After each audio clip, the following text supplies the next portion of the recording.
There is none like you in all the earth. To you be glory, honor, dominion, might, and power, both now and literally forever.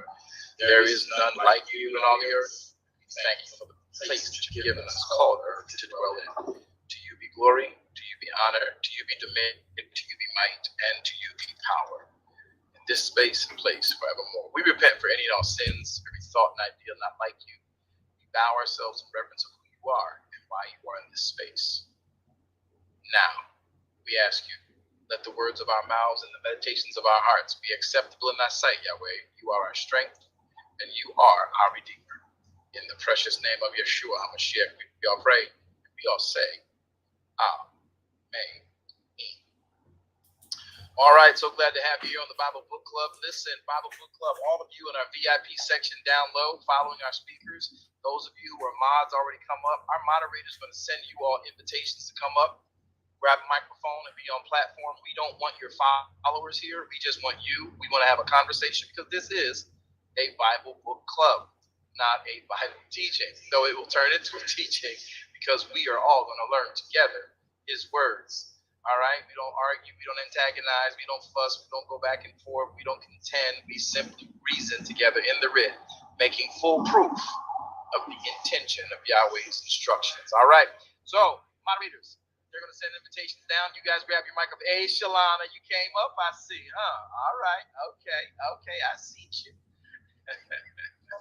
Moderators, what'd you say? I'm cracking up. I know you are, because I'm messing with you. I love messing with you. I love hearing your voice as well.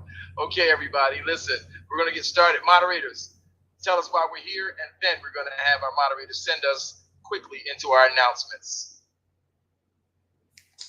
Shalom and good evening, everyone. Thank you so much for joining us tonight on the Bible Book Club. We want you to know that we are here every Thursday at 1 p.m. and 7 p.m. Eastern Standard Time. If this is your first time in our room, please make sure that you hit the green house above so that you'll be alerted every time we open. We want you to know that we have 2 other clubs. Please join us every Monday, Wednesday, and Friday at 1 p.m. under the Preceding Word Club. And then we have Darash Kingdom Ministries. We honor Sabbath, so under Darash, we will be here on Friday nights at 11 p.m. and Saturday mornings at 11 a.m. Eastern Standard Time. And we study the Torah. You can join us for our Sunday morning service tomorrow after Sabbath at 10:15 a.m. And please join us for our Wednesday night Bible studies at 7 p.m., all of them Eastern Standard Time. Our rooms are recorded live, and this room you can find on our Facebook page at VWJ Ministries. I turn it over to Minister Wanda to give the notes. Shalom, everyone. We're so glad you're here. If you look at the top of your page and on Facebook in the comment section, you will see your notes. We're going to ask that you would grab them down and read along with us as we go over our notes from last week's session, which was June the 30th, 2022. Now, our beginning scripture was Bereshit 13 and 1, and our ending scripture was Bereshit 13 and 5. And we're just going to go over a few of Apostles' key points that were of importance in that lesson. The very first one would be in regards to the plagues at Pharaoh's house. There were a multiplicity of plagues. Everyone got a different plague. Now, what is very important for us to understand is that Lot was not invited. He went with Abram, his uncle, which was his right to do. You can see that in Genesis 12, verse 4. And it reads, so Abram departed as Yahweh had spoken unto him, semicolon, and Lot went with him. Our next point is that the word Bethel means the house of Elohim. And in regards to verse 3 and 4 of chapter 13, Abram felt the presence of Yahweh in that place so strongly that he built an altar there. That altar is still in existence this very day. There, at that place, Abram called upon the name of Yahweh. Another point is that Yahweh put Abram in a position to make his name great. He was already wealthy. Another point is Abram and Abraham are two different entities, two different phases of life, and two different levels of finance. Abram is wealthy within a nation, and Abraham is a multiplicity of nations, and all are wealthy. Another point is the people who have been called to the work must become wealthy through the obedience and compliance to the writ, and then the kingdom is manifested. Our final point is none of the disciples that the Messiah called were poor. Peter and his brother were commercial fishermen. Matthew was a tax collector. Luke was a physician. The woman who was a professional in her field, who was also a disciple, had the alabaster box. He did not use poor people. Apostle, back to you. Well, sort of kind of rough. You just put that out there. Yeah, use poor people, and so y'all need to get your lives together. Because okay, y'all, that's not what we saying, but I didn't say put that. it out there that way. I don't. Did anybody else get hit? I gotta fix Y'all that. didn't Okay, do so it. yes. All right, everybody. So let's get into the writ. Bereshit, chapter number 13, verse number 1. Thank you both. Thanks our moderators. I think we got the best mods on the planet, and we thank Yahweh for each and every one of you that are here. All of you from South Africa, all of you from Ghana, all of you from Vietnam, all of you from the different continents on the planet. We're so glad to have you here. We love you to life eternal, and we want to share the writ with you. Let's get into the word of Elohim. Bereshit, chapter and number 13. We're going to start at verse 1. We're talking about what Avram is, what Avram was not, and what Avram became. So let's make it real clear. Verse number 1, we're going to pick up, I think we left off in what, Genesis 3:13:6 or 13:5 was? Note takers? Yes, sir. Yes, 13:5. 5. Okay. So I'm going to go back up just to get a little context. As you know, if you come through KYC, we go 3 up and 3 down. So I want you guys to catch this. Let's go. 1. Avram, verse 1. Genesis 13. 1. Avram went up out of Egypt, he and his wife, and all that he had, and Lot went with him into the south.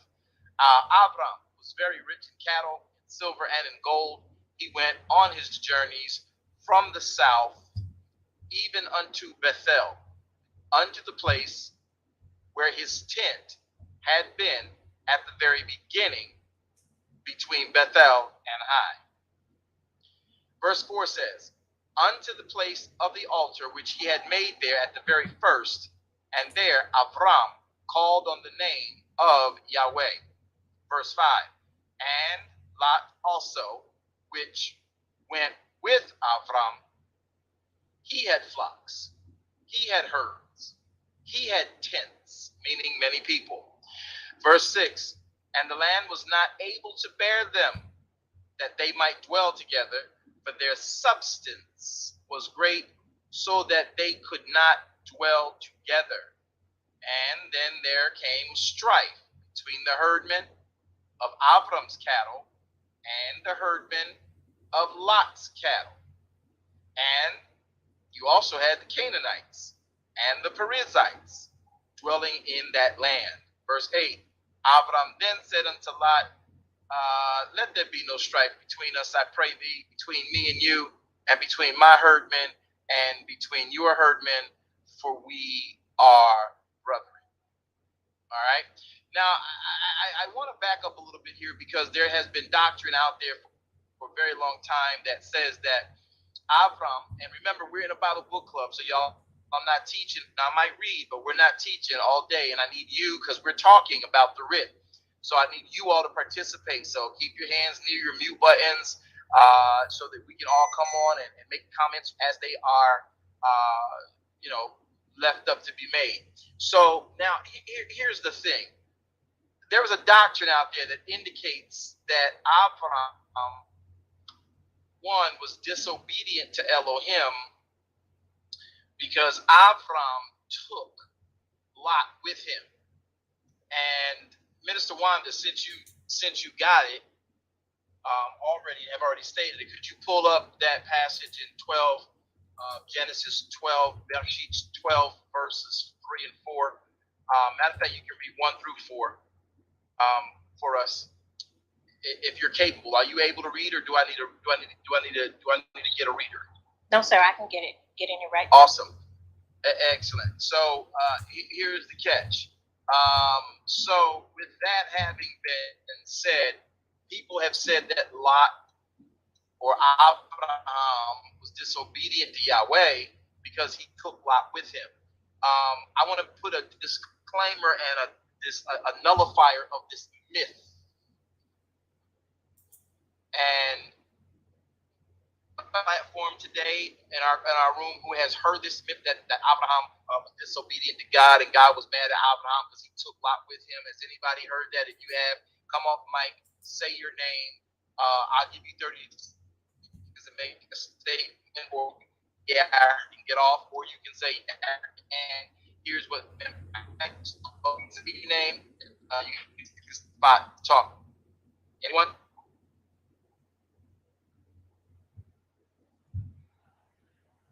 Wanda, So, I've heard you're in the matrix, sir, or is it just me? He's in the matrix. Okay, I've heard it preached that Abram went out and he was to separate from his kinsmen and his family and his father's house, and Lot was not supposed to go with him. So he sinned because he took Lot with him. So that's what I've heard preached for years.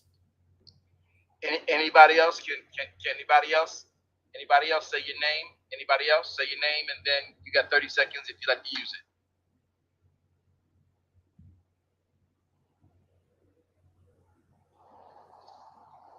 Okay, no one else. I don't know if I'm embarrassing people, but I don't know if I am embarrassing people by making this comment, because many of us are pastors and leaders. Have we preached this? And we don't want to say, yeah, I preached it, because I did before I read the story for myself, reading from those sermon preparatory type of notes and commentaries. And someone was like, yeah, so Yahweh told Avram to leave his land of his fathers and get away from all those people. And so we want to look at what it is that Yahweh actually said. So Yahweh never told Abraham to leave his kinfolk and leave these folk and all these other things. He said, leave the land of your forefather. Leave the land of your father. Leave the land that your father and even you were born in. That's all he said. He didn't say cut off your cousin and your auntie. He said leave the land. Am I making sense to anybody? Yes, sir. Yes, sir. Okay, so as he says leave the land, let's look at why Lot went with him and what took place. Did Abraham tell Lot, hey Lot, I'm out. Come on, you my brother's son. I'm obligated to you. Come on with me. You coming with me?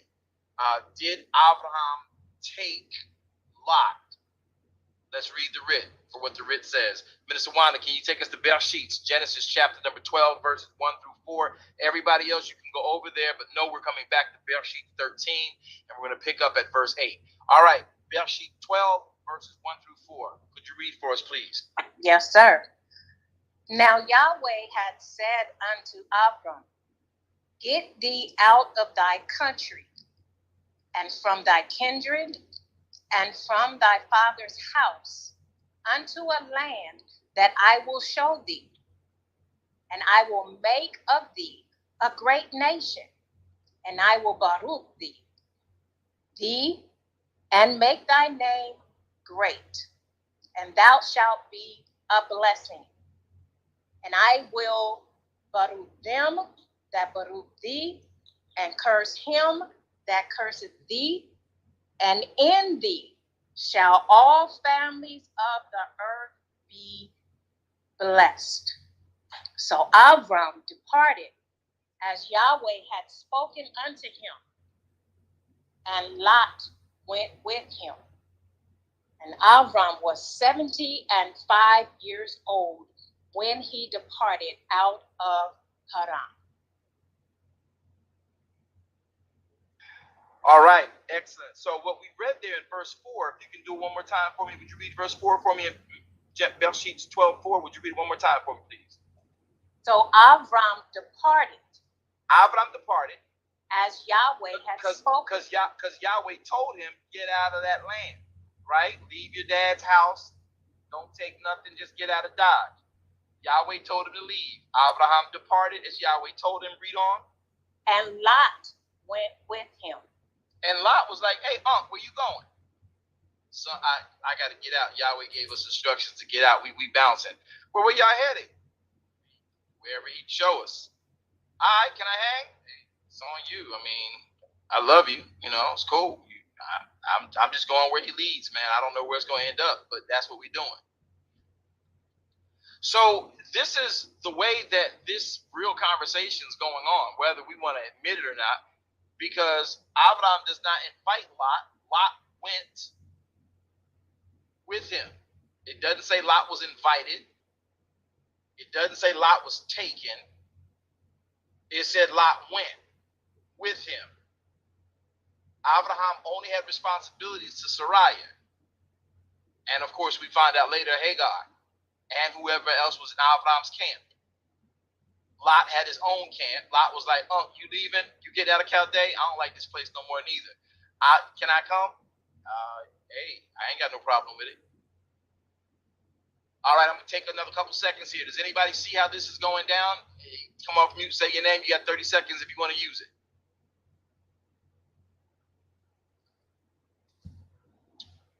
All right, moving on. So back to Bereshit chapter number 13, verse number 5. And Lot also, let's go to verse number 5, verse number 4.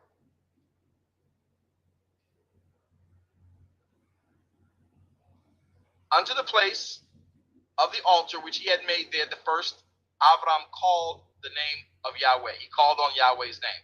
Verse 5, Lot also, which had gone with, which went with Abraham, he had flocks, he had herds, he had tents. Verse 6, and the land was not able to bear them, that they might dwell together. For their substance, was great, so that they could not dwell together. There began to become strife between the herdmen of Abraham, the herdmen of Lot. Then you had the compounded issue that the Canaanite and the Perizzites dwelled in that land as well.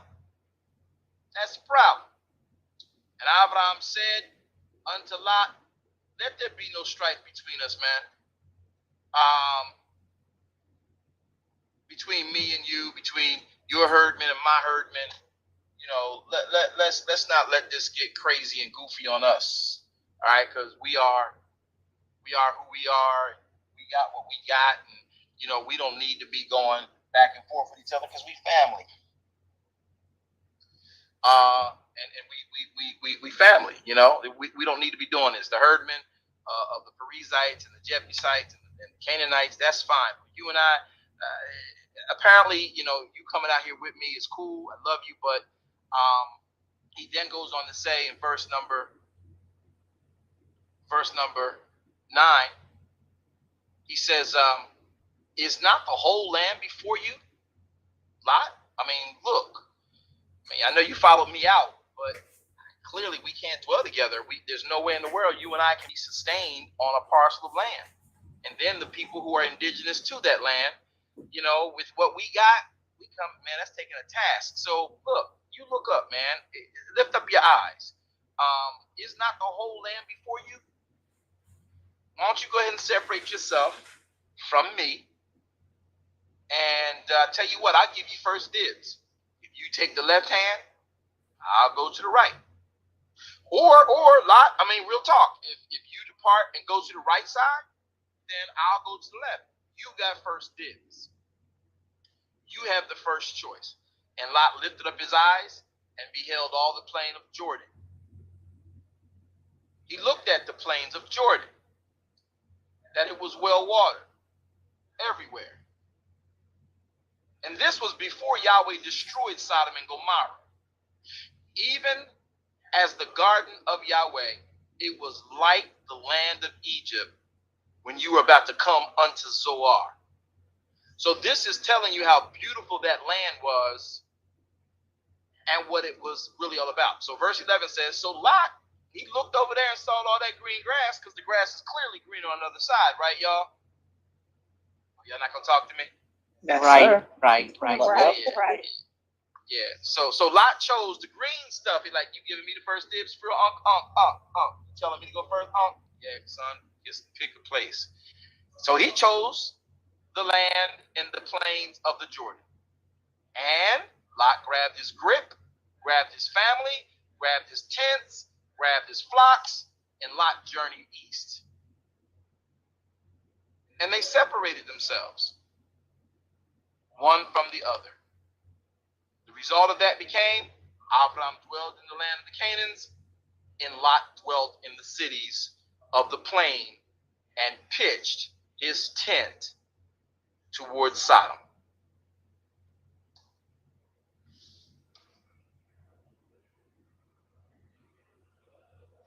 But the men of Sodom were wicked. They were like really base sinners. And they would sin before Yahweh exceedingly, you know? And so at the end of the day, it is what it is. Bada bing, bada boom. Lot's there. We now know the story of Sodom and Gomorrah.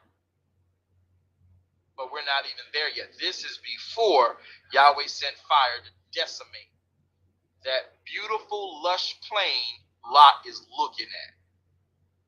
Had anybody really thought about the fact that when you read about Sodom and Gomorrah, you just thought it was some kind of dirt, dusty desert area? And now when you start, has anybody thought and considered that looking at this now, you see just how beautiful and green and lush the land of Sodom, the land of Zoar, the land of Gomorrah was.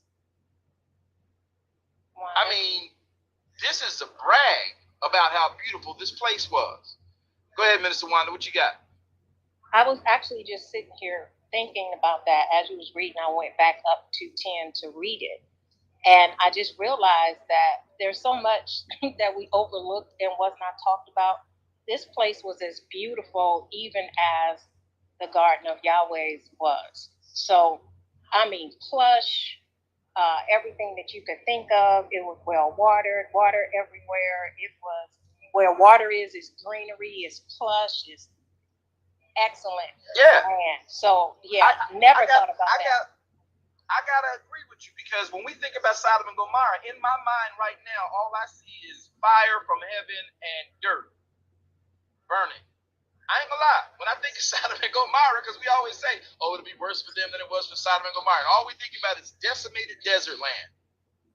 But what Yahweh's trying to make y'all see is that Sodom and Gomorrah, Zoar, look like the Garden of Eden. What? Yep. Right. Jessica? And so Lot sees this, and he's like, all right, I'm going this way, though.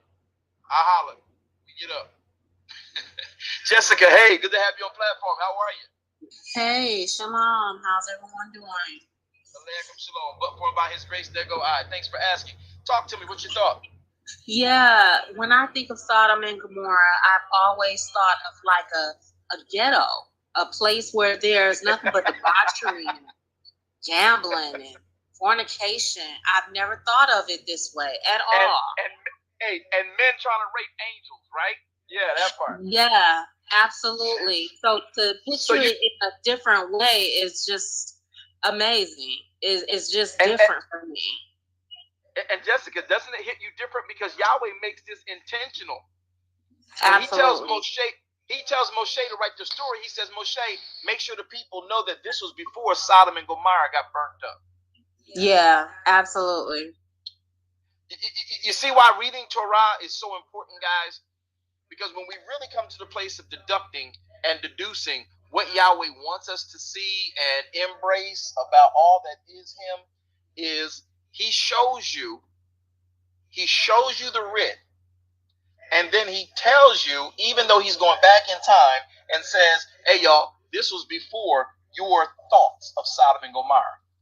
Because by the time Moshe comes on the platform and gives the Torah, Sodom and Gomorrah is a lesson in the book. What not to do. What Yahweh will do. See? Does anybody get that? Y'all see the significance of that? Yeah. Oh yeah.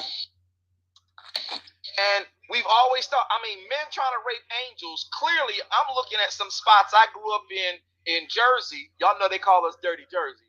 And well, see, when I think about Sodom and Gomorrah, I'm thinking about some of them hoods I came up out of.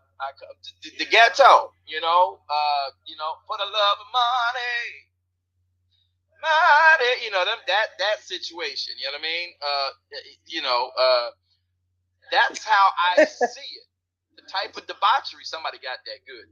The type of debauchery that went on, the type of debauchery that was going on in Sodom and Gomorrah, this is the, quite frankly, this is the people who are alternative lifestyle, and they taking over. They are running things. They are prosperous.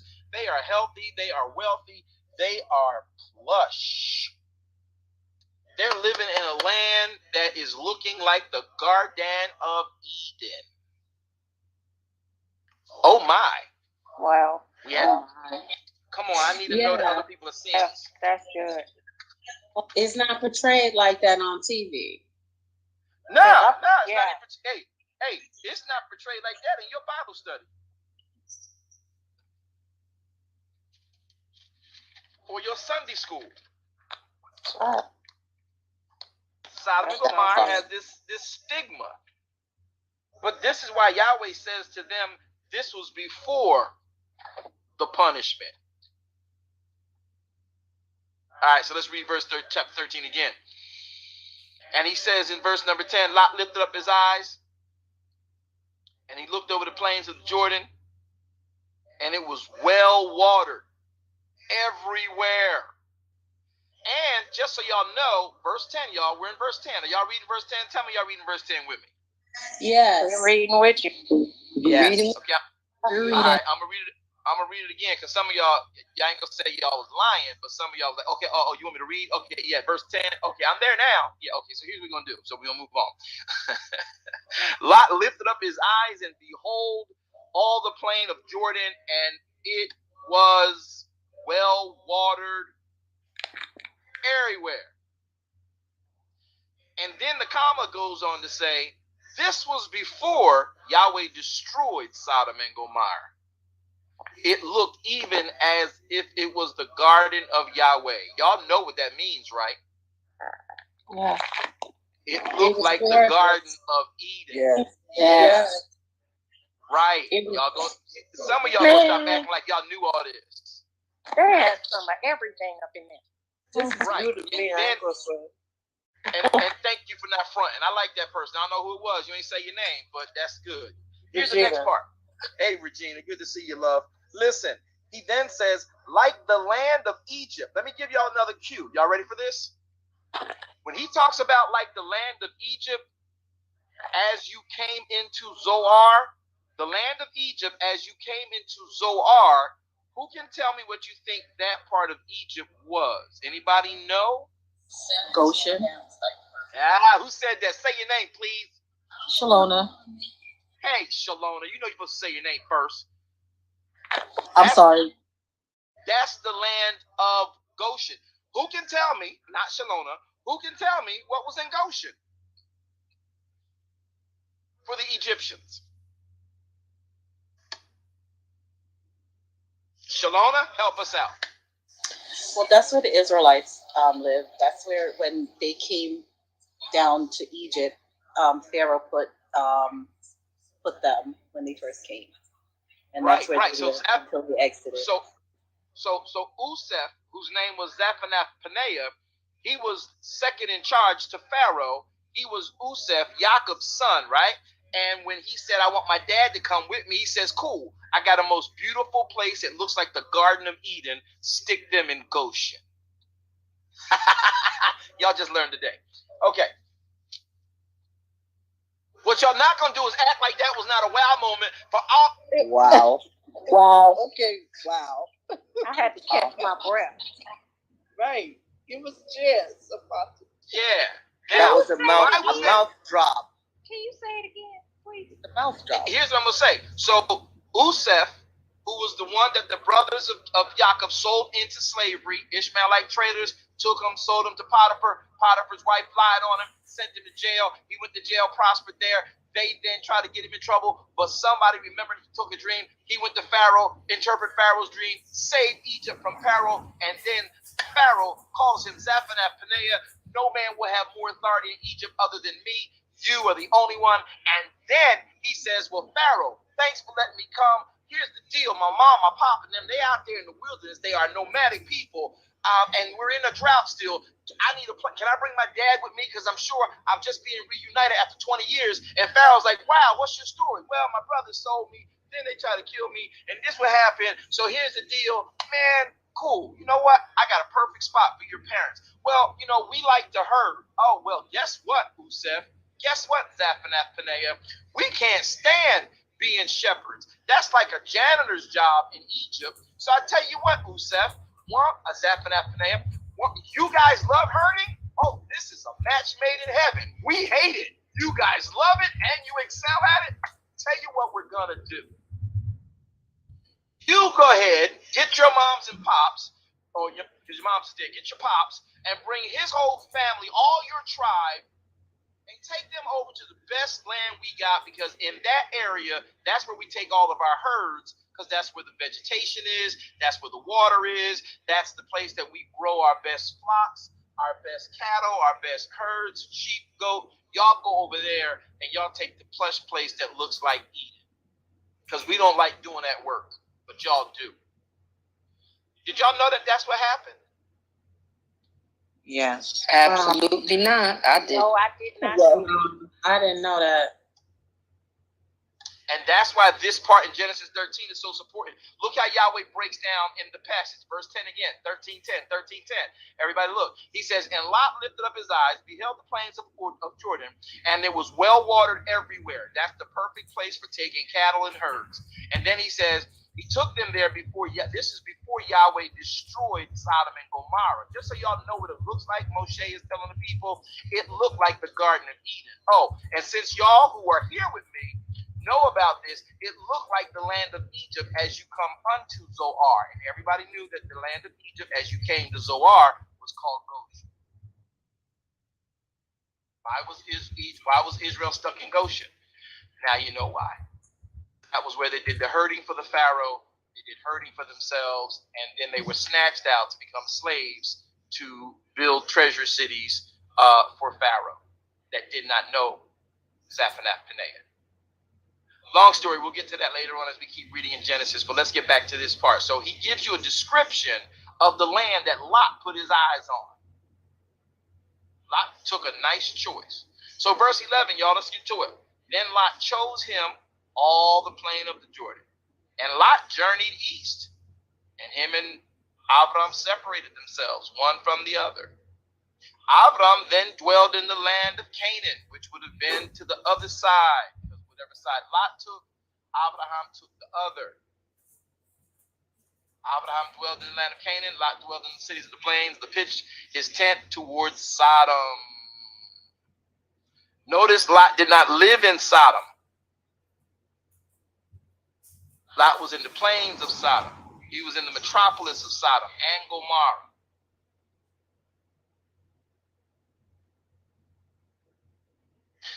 But the men of Sodom were wicked. They were sinners before Yahweh consistently and exceedingly. You know, clearly they were, because they try to rape. How do you rape an angel or two?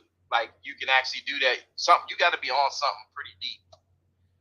This is better than Molly. This is, that's, they on something.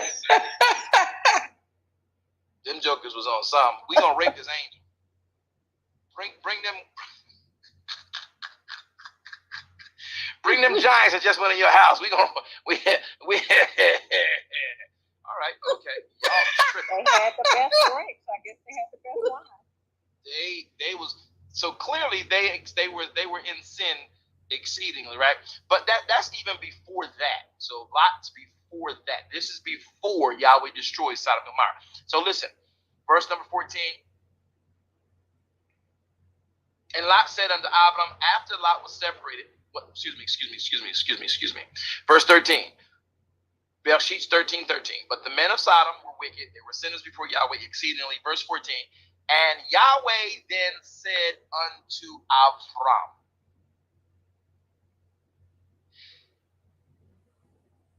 after Lot was separated from him. Now, y'all know Abram loved his nephew Lot, right? But how many of y'all know that Yahweh gave Abram the instructions to leave Chaldea, and Lot was not with him when he got the instructions?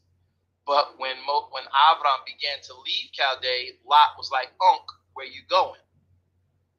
Can I come? I want to go." You grown, do what you do. He followed him, but here's the catch. There comes a point when you become, as an uninvited guest, also an unnecessary burden. And clearly they had to make a decision, and Unc was like, "Okay, man, look, I'm out here on a tip from Yahweh. I got to do what he's asked me to do. You're not out here like that. You're not out here for that. I mean, it was good ride for you. I hope that you learned from me and how to live and everything, but we're unable to keep traveling this way because everywhere we go with the other inhabitants of the land, we're too much at one time. So look, there's a whole bunch of other stuff, man, in front of us. Let's go look and we got to separate. Love you, but you know, we won't be able to survive. Our cattlemen are gonna kill each other. We ain't come out here to die. We came out here to thrive. So when we all read verse number 14, I want to see who gets a revelation here. Verse 14, I want to see who gets a revelation here. Verse 14, I want to see who gets a revelation here. And everybody read it. Ready? Verse 14. And Yahweh said unto Abraham, after Lot was separated from him.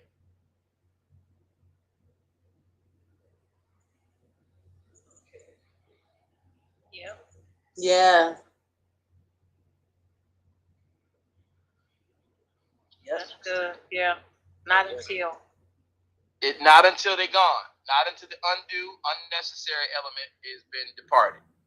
After he says, after they're separated, he says, lift up your eyes now. Now that Lot took what he took, lift up your eyes now, and I want you to look from where you are, because Lot went and dwelt in the plains, right? Abram dwelt in the land of Canaan. Now that they're separated, then Yahweh comes to Abram after the separation. Abram is in the land of Canaan. He says, all right, Abram, look up. Look to the what? He says, look up to the, from the place where you are, look northward, look southward, look eastward, look westward. For all the land that you see, to you will I give it, and to your seed forever. And I will make your seed to be like the dust of the earth, so that if a man can number the dust of the earth, then shall your seed be able to number. Y'all know we can't number. Can we number the dust of the earth, y'all? Can we do it? no, not at all. No. So let me ask a typical question that Christendom does not consider.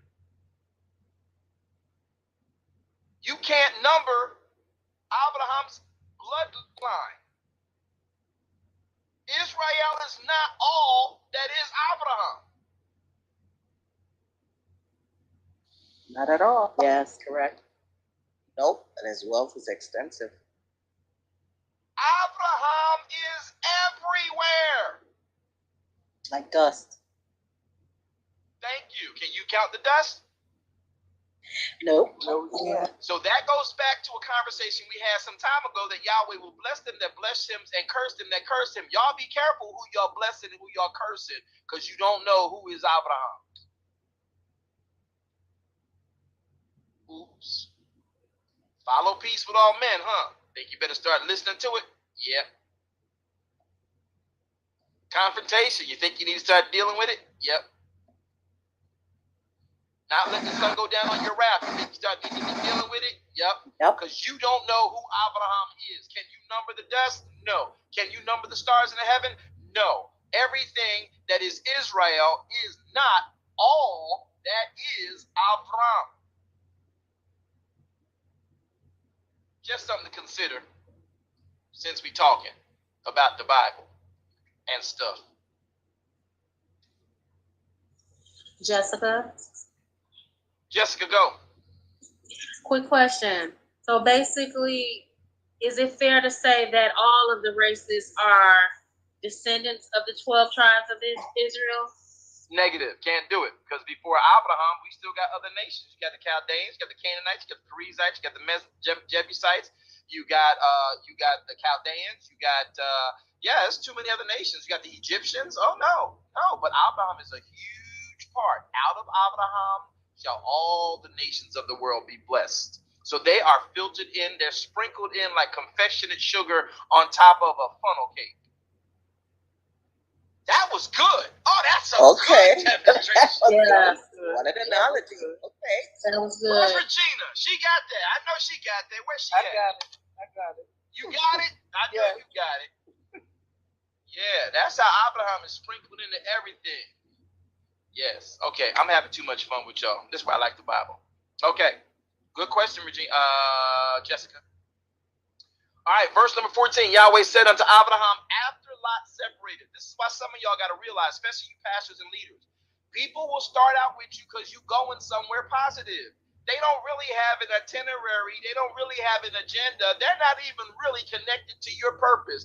They're just going because got nothing else to do. I can. And just because they've been with you for so many days and so far of the journey don't mean they're going to be with you. And they may become a burden to the purpose for why you are out doing what you out doing. But because you loyal and you love, that's my cousin, that's my nephew, that's my aunt, that's my uncle. I can't just throw them out. When they become a problem that y'all can't eat the way y'all was eating where y'all was, they need to go. Talk about it. Especially if they are not with what you doing.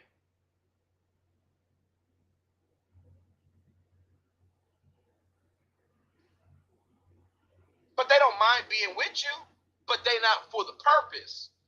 So pastors and leaders, just because somebody came on, many people will be with you because you're starting a nonprofit organization or you're starting a church or you're starting an organization and they're like, oh, that'd be great to do. I can help. I got some skill sets. I'll gladly say, yeah, I know how to raise money. Oh, we can get raffles. Oh, yeah, we can get children in. We can do moms and donuts, dads and donuts, moms and muffins. Yeah. We'll get it going on. Oh, we'll do like the other churches did over here. Now, when I was over here, we did this. And they may be Lot to you. You got to let Lot but go.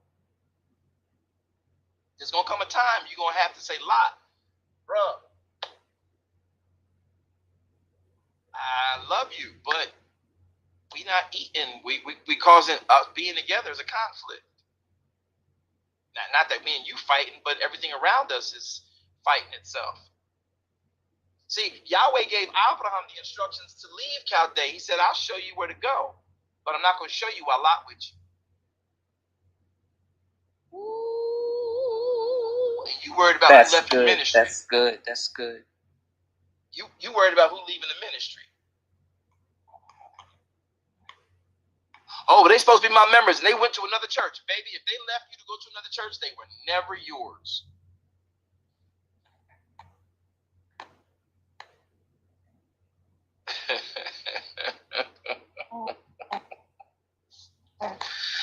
I gotta keep reading this. We're gonna let y'all go. I see. I've worn my welcome out.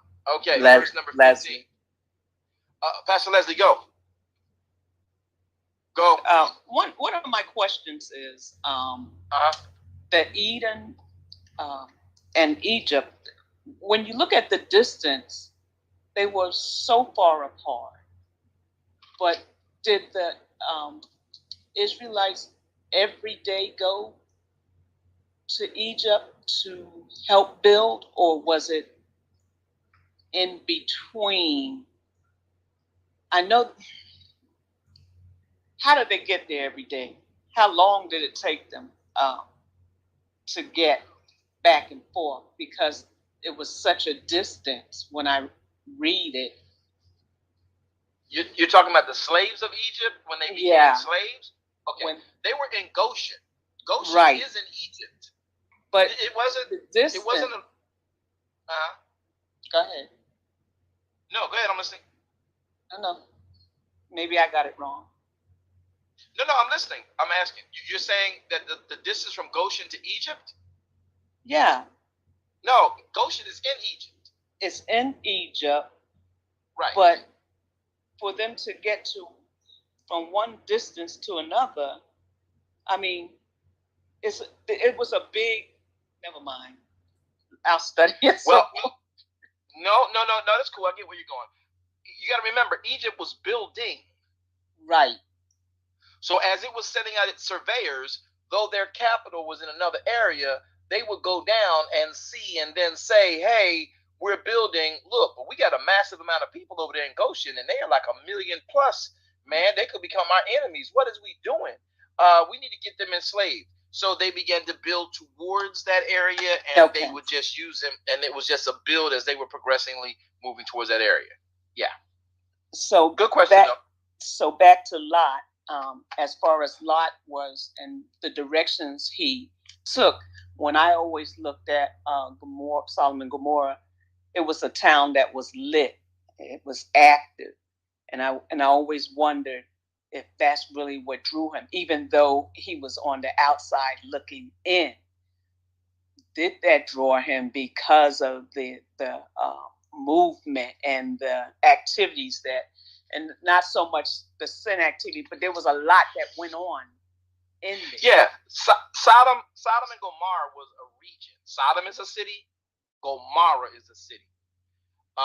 That's like the Twin Cities. That's like that's like that's like two cities. That's like Miami and Fort Lauderdale. And then you have all the surrounding cities of that. That's a metropolis. So it's all spread out. They were separate cities. Lot was in the plains of Jordan, which had quick, easy access to the life of them people, Sodom and Gomorrah people. And yes, he would go down and he would barter with them, but he needed space because he himself was technically a nation. He himself was technically a city. That's why good. later on when we read, you're going to see that when Kedlamar and his 5 kings came in to fight and take over, they took the city that was Lot. And people say, well, Lot was in Sodom and Gomorrah. Yeah, he may have been, but Lot also, he may have lived in Sodom, he may have lived in Gomorrah, but his property and everything was its own little region annexed from that space. He was a city in himself. He had his own tents, he had his own cattle, and he bartered. And in that area, he bustled. So yeah, that's what that part's about. Good question. Good questions. Okay. Were you done, Pastor? Yes. Thank you. Great feed. Great ad. Thank you for adding value. All right. So verse number 14 says, Yahweh told him, after Lot separated from him, lift up your eyes and look to the place that's northward, southward, eastward, and westward. And y'all need to know that some of y'all got to let Lot go. You ain't no lost love. It's just that you're not really locked into this vision. You just had nothing to do, and you came and you carried yourself in the wake of where we were going. Verse 15, for all the land that you see now, Abraham, I'm going to give it to you and your seed. I just needed you to hear this without Lot. So whatever Abraham put his eyes on, north, east, south, and west, he was going to get. Verse 16, I'm going to make your seed as the dust of the earth that no man can number it. Okay? Verse 17, so now what I want you to do, now that you know where you're going, I want you to arise, and I want you to walk through all the land you just put your eyes on. I want you to walk in the length of it. I want you to walk in the breadth of it, because I'm going to give it to you, your offspring, forever. So Abraham put not only his eyes on it, but his feet trod on it.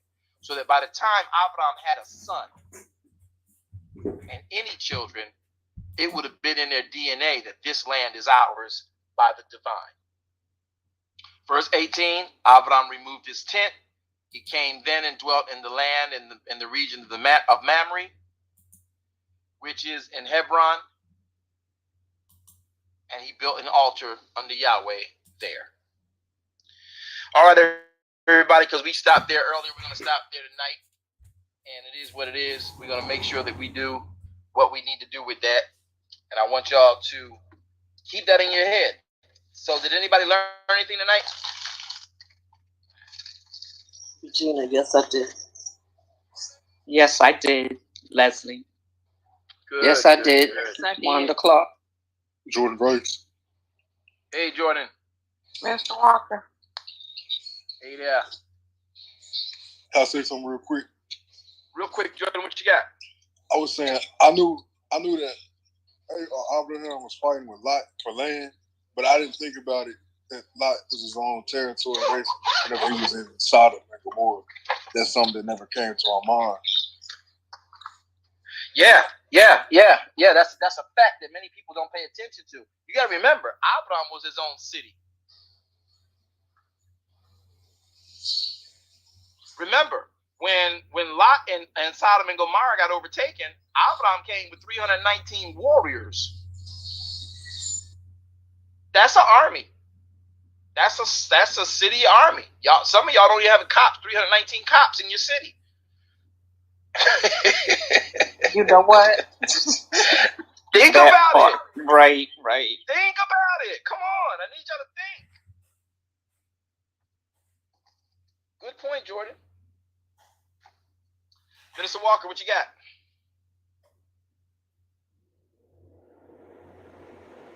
Minister Walker? Okay, I'm off. Okay, I was talking and wasn't hearing. I wouldn't. Go ahead. Just being slow. I never thought about the condition of the land and what it actually looked like. You know, it's like I had that negative connotation to Sodom and Gomorrah, and I really didn't even think about Goshen being as plush as it was, because you just always associate the slavery part, and that they were doing hard labor there. So that was eye-opening for me. Yahweh be praised. And it's a necessary element for us too to really look at, because we don't read the Bible. That's why when we do Bible reading, most people say, I read the Bible all the way through, and I'm like, I bet you ain't read it like we gonna read it. Okay, just me and Minister Walker got that. All right, the rest of y'all fine, whatever. Okay, let's pray out since y'all ain't got nothing to say. No, you're right. That's You're the right. truth. It's the truth. You can't just read this Bible and be like, "Don't." You can, but you ain't gleaning nothing. You can quote a couple passages for Christendom's sake, but your salvation and knowing Elohim and His intention, that's bothered. That becomes a problem. All right, guys, I'm gonna let y'all go. It's 8 o'clock. Let's take opportunity to pray out, shall we? Yahweh, we love you, adore you, magnify, and exalt you. Thank you for the life and the help and the hope that is you, from you, and by you. We're asking now you be with us, through us, toward us, for your name's sake and praise. Grace this, your people, I pray you now. With the wisdom of your word, help us to glean and grow in all things you. In the mighty name of Yeshua HaMashiach, we pray and we say, Amen. All right, everybody, we're going to let y'all go. Have a great night. Enjoy. This call will end in 5, 4, Shalom. 3, Shalom, everyone. 2, and 1. Everyone.